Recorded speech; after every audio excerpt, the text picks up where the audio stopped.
You think you know someone until everything you believed in shatters in a single moment. That's what I kept telling myself, sitting in my quiet apartment, staring at the rain sliding down the window.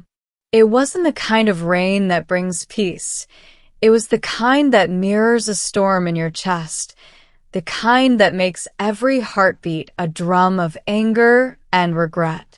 My name is Maya, and what I'm about to tell you will make you question trust, loyalty, and the real meaning of betrayal.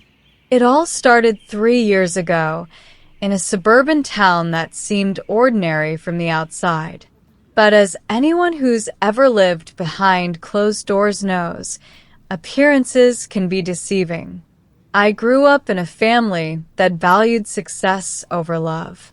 My father, an ambitious businessman, spent more time chasing deals than being a father. My mother, elegant and distant, focused on social appearances, the perfect Instagram perfect house, the perfect dinners, the perfect life. I, however, had my own dreams. I wanted freedom, passion, and love that felt raw, not staged. By the time I turned 25, I had my career as a graphic designer and a small apartment downtown. I thought I had my life in order until I met him. His name was Adrian. From the first moment, there was a spark, magnetic, undeniable, reckless. He wasn't perfect. He was moody, secretive, and intense. But when he smiled at me, the rest of the world didn't exist. We laughed, fought, made plans, and dreamed.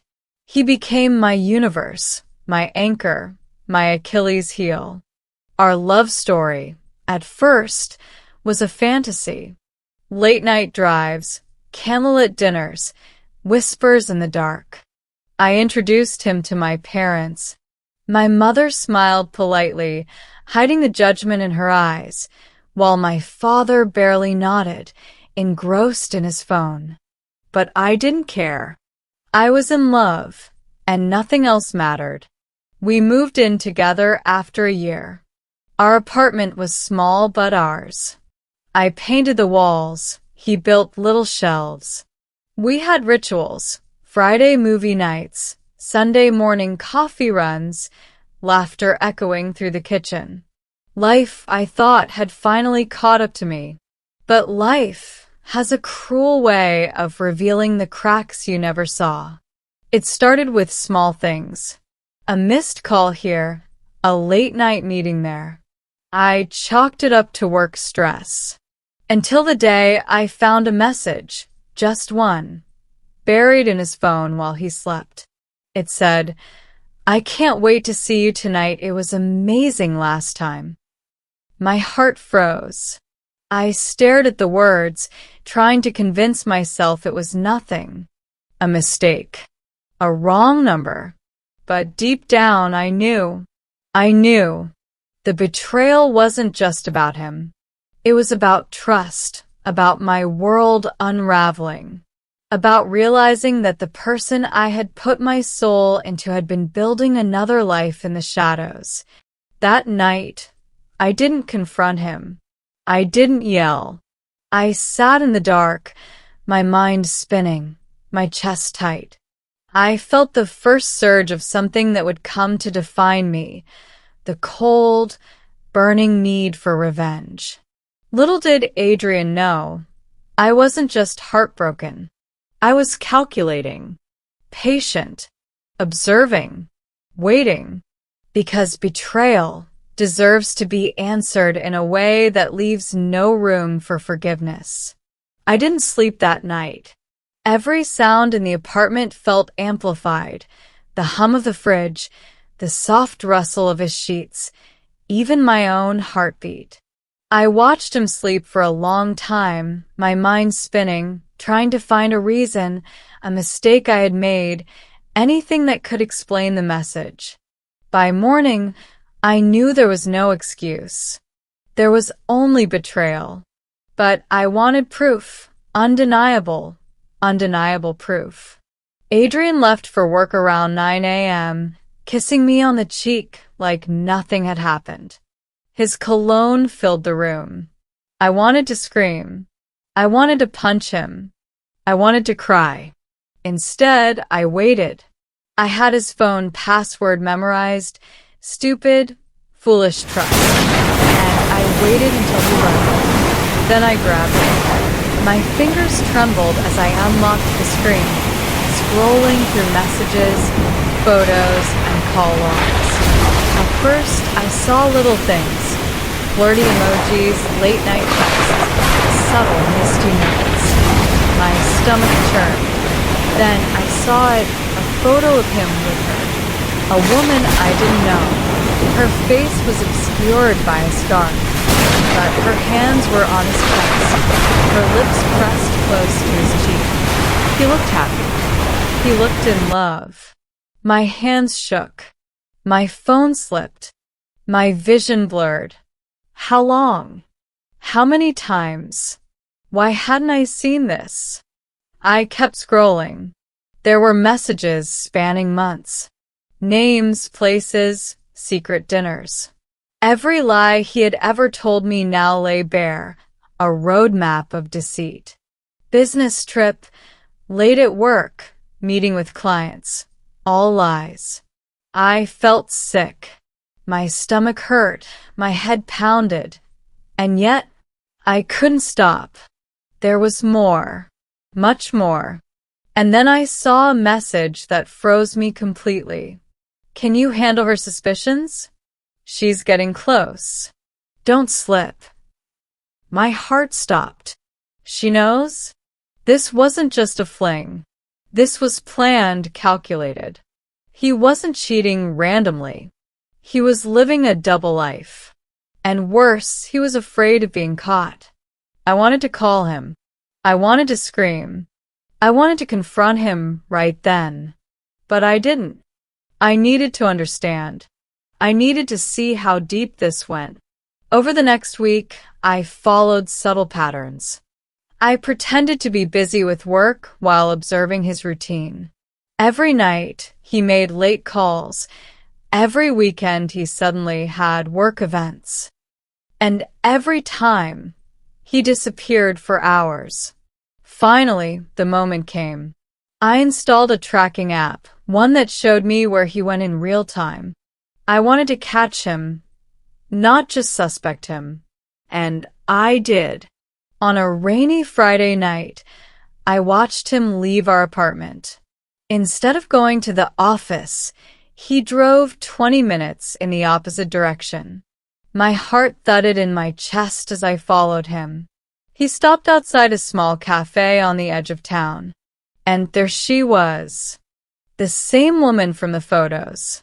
This time, her scarf was off. I saw her face clearly. Sharp features, dark hair, eyes that sparkled in the dim light. They hugged. They kissed. And then he laughed at something she said, a laugh I had never heard before. The kind of laughter reserved for someone who truly believed in happiness with someone else without me. I wanted to turn the car around. I wanted to vanish into the night. But my hands tightened on the steering wheel. I needed more. Over the next 2 weeks, I collected evidence. Pictures, videos, messages. Every detail mattered. The betrayal wasn't just emotional. It was intentional, manipulative, and cruel. And then the ultimate shock. One evening, I confronted him. I stayed calm, pretending to watch TV, while he came in, tired from work. Adrian, I said, my voice steady. We need to talk. He frowned. About what? About us. About you. He sat down, confused. What do you mean? I tossed my phone onto the table. Explain this. He looked, and then he froze. His face drained of color, and for the first time I saw fear. Where did you get this? He stammered. I followed you. I watched. I collected evidence. I know everything, I said, my voice shaking, not from fear, but rage. Adrian tried to lie. He tried to minimize. He said, "It's not what it looks like." I didn't mean, but I didn't let him finish. You didn't mean to betray me for months? You didn't mean to lie? You didn't mean to build a life behind my back? His silence said it all. I left that night, slamming the door. Not because I wanted to leave him, but because I wanted him to feel the emptiness he had caused me. I wanted him to realize that every laugh, every touch, every lie would come back to haunt him. And in that moment, something dark and thrilling awakened inside me. I realized heartbreak is temporary, but revenge is eternal. I wasn't going to be the victim. I was going to be the storm. I couldn't sleep. Not for nights. Not for days. Every time I closed my eyes, I saw Adrian smile, the one he reserved only for her, and felt the betrayal like fire coursing through my veins. I sat in my apartment, surrounded by the evidence I had collected, and wondered how a person I loved so deeply could hurt me so completely. My friends tried to comfort me, but their words sounded hollow. "He'll regret it," they said. "You deserve better." But I didn't want better. I wanted him to feel what I felt, the betrayal, the heartbreak, the suffocating emptiness of being discarded like I was nothing. At first, I cried. I screamed into pillows. I wrote everything down in a journal, my pen scratching like a blade against paper. Each word was a release, but also a reminder I couldn't forgive him. Not now. Not ever. Then anger came. Pure, cold, merciless anger. I thought about him walking into that cafe, laughing, holding her hand, whispering promises that should have been mine. I imagined the life he had built for them while I was left alone, wondering where I went wrong. And with that anger came clarity. I wasn't going to cry anymore. I wasn't going to beg. I was going to act. I began planning. Not impulsively, not like some foolish revenge story in a movie, but strategically, meticulously. I wanted Adrian to see the consequences of his betrayal in a way that would haunt him forever. I started small. I changed my social media profile, posting pictures of my life, alone, happy, thriving. I wanted him to see that he hadn't broken me, not entirely, but that wasn't enough. He needed to fear me. He needed to know that I was watching, calculating, waiting. I created a folder on my computer. It was my revenge Bible. Every photo, every message, every secret rendezvous logged by date and time. I mapped out his schedule, his habits, his routines. I studied his car routes, his favorite restaurants, even his coffee orders. I became an expert in him. And with every detail I uncovered, my plan grew bolder, sharper, more terrifying. Then I began imagining scenarios. The first was subtle humiliation, public exposure of his lies. Perhaps a small gathering, a toast where everyone knew his secrets. But that felt too tame. I wanted the shock, the disbelief, the oh my god moment. The second scenario involved his career. Adrian prided himself on appearances. He thrived on admiration, on being seen as successful and charming. I thought about discreetly leaking evidence to his colleagues, subtly sabotaging meetings, planting seeds of doubt in his professional life. Not enough to ruin him completely, at least not yet. But the final scenario, the the one that kept me awake at night, was the one I craved most. A confrontation so personal, so intimate, that it would strike him at the very core. I imagined a quiet evening, him arriving home expecting normalcy, and me standing there, calm, collected, and in control. Not screaming, not crying, just showing him the extent of his betrayal and the consequences that followed. I knew I couldn't act recklessly. Revenge is like fire. If you don't control it, it consumes you too. I practiced patience, watching him from a distance, learning his moods, his weaknesses, his vulnerabilities.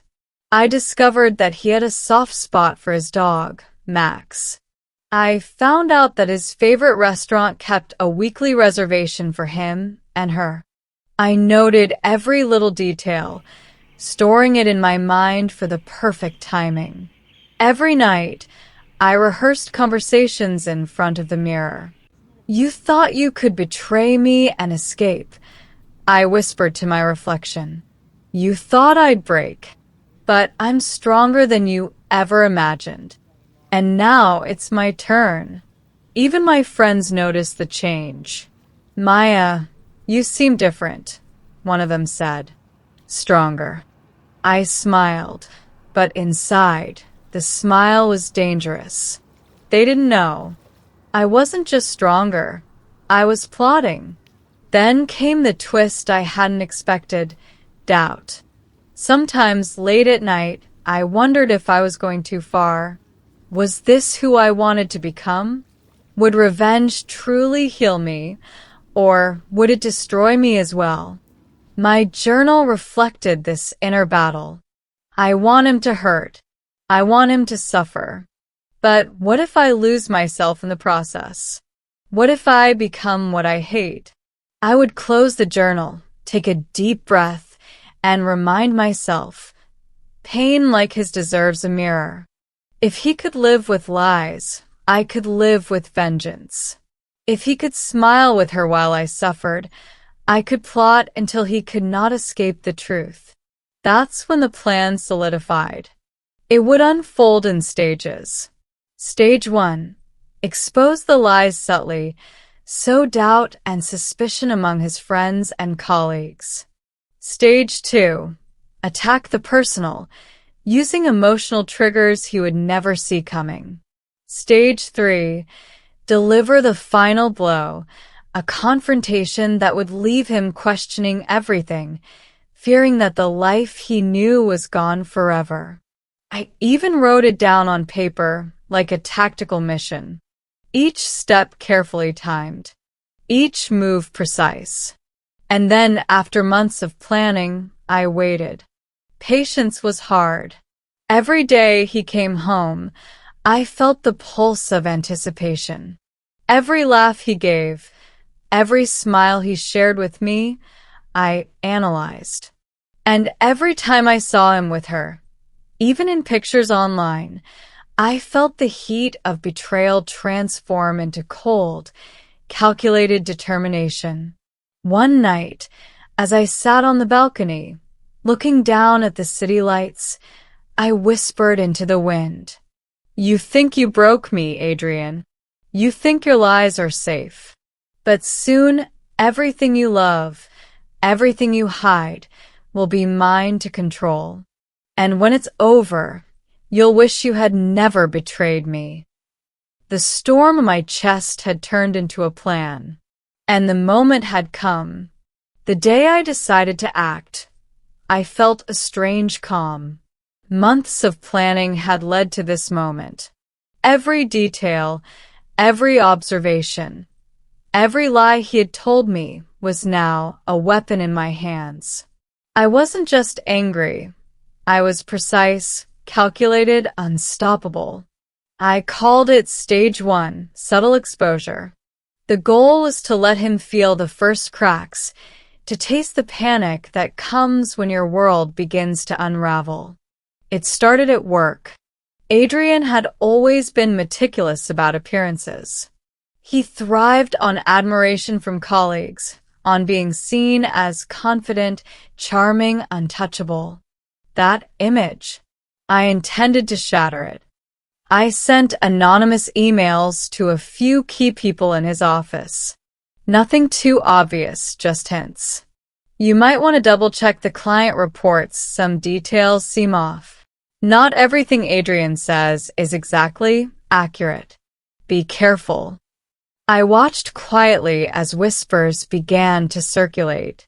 Colleagues exchanged puzzled glances, subtle suspicions spreading like wildfire. Adrian grew tense, constantly checking his phone and email, muttering to himself. Then came the subtle social exposure. I posted photos online, not incriminating, but enough to make him see I was thriving. My new apartment, my friends, my laughter. Every like, every comment, every view was a reminder. I wasn't broken. I wasn't weak. I was watching. One evening I saw him. He stopped on the street outside my apartment building. His eyes scanned my posts, his lips twitching in frustration. I smiled calmly through the window, knowing the first ripple of panic had begun. Stage 2. Emotional triggers. Next, I moved closer to home. The personal side, the emotional side, the things he couldn't hide. I knew his soft spots, his dog, Max, the cafe he frequented with her, the weekend getaway cabin he loved. I started small. First, I coincidentally ran into him at the cafe. I smiled, pretending to be cheerful and unaware. I talked about random things but carefully dropped hints that I knew more than I let on. Funny how people sometimes hide things, isn't it? I said, innocently, while stirring my coffee. He froze, eyes darting nervously. What do you mean? Oh, just things I hear. I replied with a soft laugh. It's amazing how stories change when told from different angles. He left the cafe trembling. I followed discreetly, watching him pace, checking his phone obsessively. The fear was beautiful. He knew something was coming, but he didn't know what. Next, I targeted her. I didn't confront her directly. No, that would be reckless. Instead, I called her workplace anonymously, leaving carefully worded concerns about Adrian's involvement in her life. I dropped subtle hints online. Mutual friends posting innocuous questions like, "Does anyone else know how complicated relationships can get?" She began noticing. The tension between them grew. Adrian was unraveling, constantly on edge, and she had no idea why. Revenge isn't just emotional, it's strategic. Adrian's ego and finances were tied together. I started small, anonymous reports to his bank about suspicious activity, triggering temporary freezes on accounts. Small but noticeable mistakes started appearing in his work spreadsheets. Errors only he would be blamed for. He panicked. The perfect facade he had built for years began to crack. Meetings went wrong. Emails went unanswered. His reputation in the office started to wobble. And every day, I watched, like a hawk, delighting in the slow burn. Everything led to this. The confrontation had to be personal, private, and unforgettable. I waited for Friday night. He returned home, tired, expecting normalcy. I had arranged the apartment perfectly.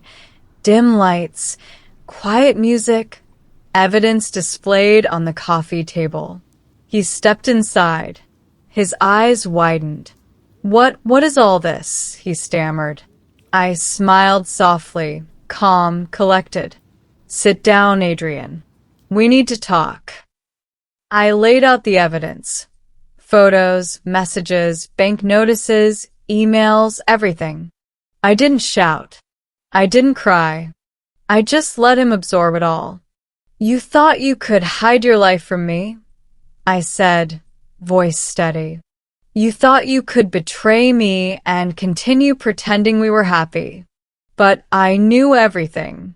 And now you're going to feel what it's like to have everything crumble around you. He collapsed into the couch, shaking. Maya, please. I can explain. Explain? I laughed softly. Explain how you laughed with her while I was here. Believing in us? Explain how you built lies as if my trust meant nothing. Tears ran down his face. Fear and regret etched into every line. I didn't mean to hurt you. I loved you. I think. You think? That's your excuse. I interrupted. You don't get to think. You get to live with it. And then, the final shock. I revealed the cleverest part of my plan. I had copied all our evidence to a secure drive and sent it to select colleagues, mutual friends, and even his mother. Every secret, every lie, every betrayal was now out of his control. He screamed. The realization hit him like a freight train. His double life was exposed.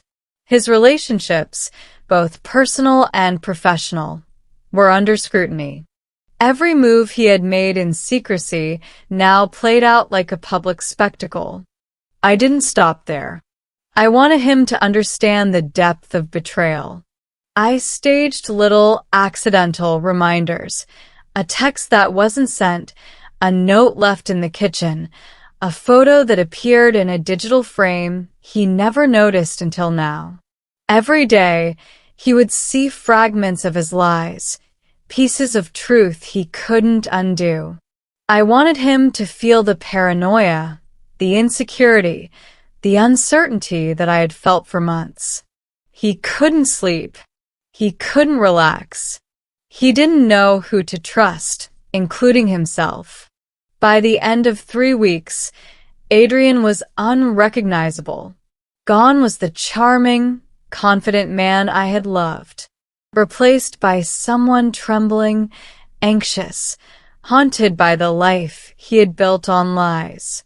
And as I watched him, I realized the ultimate revenge had succeeded, not by violence, not by anger, but by precision, patience, and psychological inevitability. I sat across from him one last time. He looked up, pleading silently. "Do you hate me?" he asked, voice trembling. I smiled softly, almost gently. "I don't hate you. I pity you, because you never understood what it meant to love. And now you'll never forget what it means to be betrayed."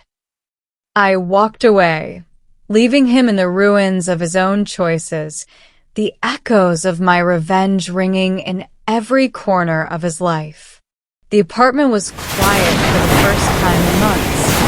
No late-night whispers, no tension, no secret glances. Only silence. I sat on the balcony, staring at the city lights, thinking about what had happened. Adrian's world had collapsed, just as I had planned. He wasn't angry anymore, he was broken. Fear and regret had replaced his arrogance, and every time he checked his phone, every interaction with friends or family reminded him of the truth. He had lost control of the narrative he had tried so hard to build. But as I watched him from afar, I realized something important. Revenge doesn't feel like victory the way people imagine. There's no celebratory moment, no cheering crowd. Instead, there's an unsettling calm, a strange satisfaction, but also a shadow that follows you. I thought about him, the man I had loved so deeply. I had poured my soul into him, trusted him completely, believed in a shared future. And now all that was gone.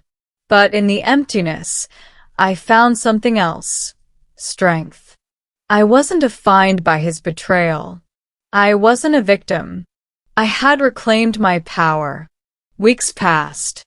I returned to work, threw myself into projects, traveled to places I had only dreamed of visiting.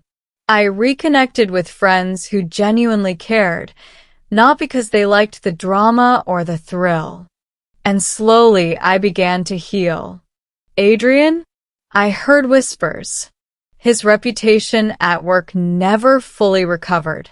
He avoided certain social circles, lost friends who once respected him, and most painfully, he couldn't trust anyone again. But karma, it seemed, had a long memory. One day, I ran into him briefly. He looked at me with a mixture of fear and longing, like he wanted to speak, but didn't know how. I smiled politely, a faint, almost unrecognizable version of the girl he had once loved. "You've changed," he said quietly. "Yes," I replied. "I've grown. And I've learned that betrayal only teaches you one thing. The people who hurt you are only as powerful as you let them be." He looked away and I walked on. I felt no satisfaction in seeing him suffer anymore, not because I forgave him, but because I didn't need to watch the fire I started. The fire had already done its work, and now I was free. The lesson is simple but powerful. Betrayal hurts, but it can also awaken strength you didn't know you had. Revenge, carefully planned, can deliver justice, but true peace comes from reclaiming yourself, not destroying someone else. I had wanted him to feel the weight of his lies, and he did. But in the end, I realized the most important revenge wasn't about his suffering. It was about my rise from the ashes of betrayal. I was no longer broken. I was unstoppable. And that, I realized, was the ultimate power. Not revenge itself, but survival, self-respect, and the knowledge that no one, not even the person who betrays you, can control your story. I looked out at the city one last time that evening. The lights flickered like tiny promises. Somewhere out there, Adrian was learning that trust is priceless and lies are costly. But I wasn't bitter anymore. I had my life, my freedom, my dignity, and for the first time in months, I felt alive. Because sometimes karma doesn't need your hand, it just needs time.